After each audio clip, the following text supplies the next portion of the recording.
Have you ever wondered why some people seem to attract wealth effortlessly while others struggle? The answer might lie in the pages of a book, Rich Dad, Poor Dad.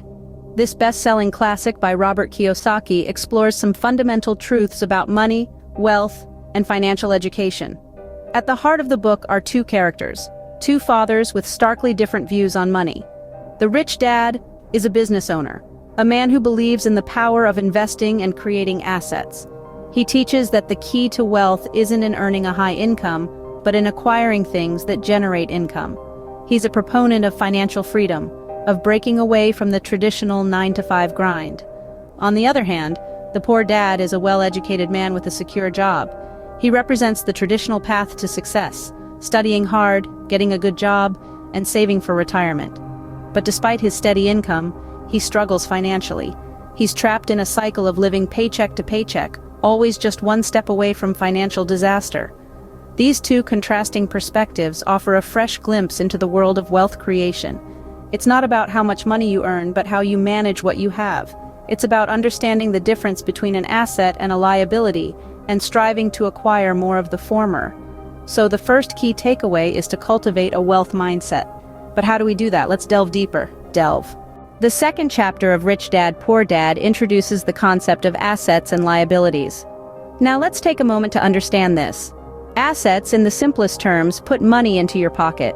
They can be real estate, businesses, stocks, bonds, or even intellectual property. On the other side of the coin, we have liabilities. These are essentially things that take money out of your pocket, like your car loan, your credit card debt, or your mortgage. Now let's take a closer look at how Rich Dad built his wealth. Instead of spending his money on liabilities, he invested in assets. He bought properties and rented them out. He invested in businesses and collected dividends. He bought stocks and enjoyed the capital gains.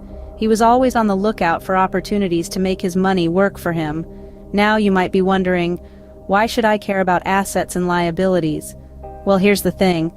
The key to building wealth isn't about making more money. It's about investing that money wisely. It's about acquiring assets and avoiding liabilities. Think about it. When you buy a new car, you're not just spending money. You're also taking on a liability. That car is going to need fuel, maintenance, insurance. It's going to depreciate in value over time. But when you invest in a rental property, you're acquiring an asset. That property is going to generate rental income month after month, year after year. It's going to appreciate in value over time. This is the power of assets. They generate passive income. They make money while you sleep. They build wealth over the long term. And the best part? The more assets you acquire, the more your wealth grows. It's a virtuous cycle. So here's the takeaway. If you want to be rich, don't work for money. Make money work for you.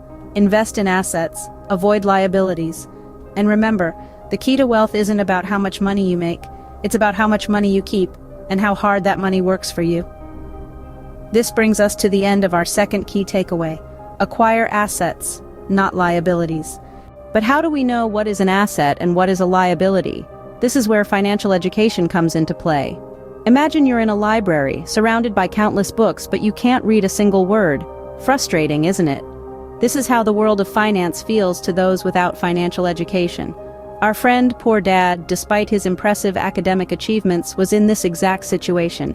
He was well-read, articulate, and intelligent, yet he lacked the ability to decipher the language of money. This is precisely why financial education is so vital. It isn't just about learning how to balance a checkbook or understanding how to calculate interest.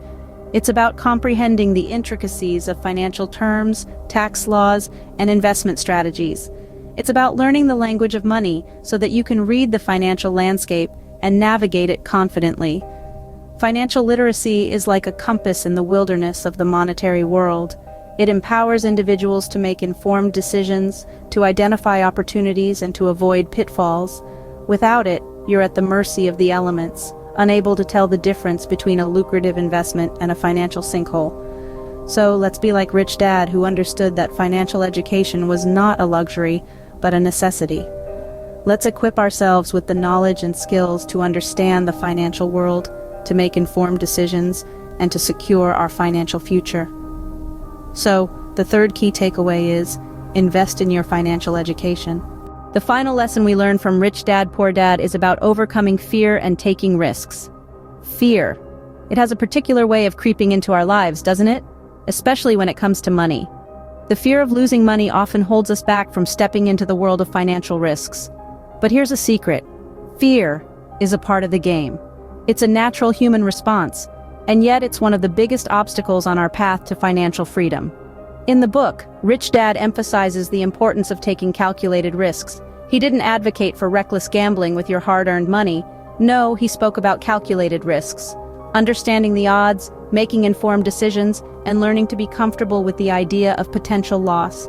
It's not about winning every time, but about learning, growing, and adapting with each decision you make. Let's consider an analogy. Think of financial risk-taking like learning to ride a bike. The first few times you might stumble, fall, even get a few scrapes.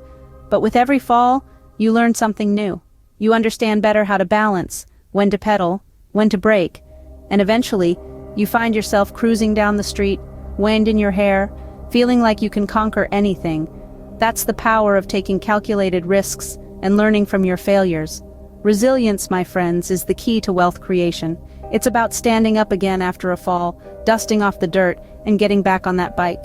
Because the road to financial freedom isn't a straight, smooth highway.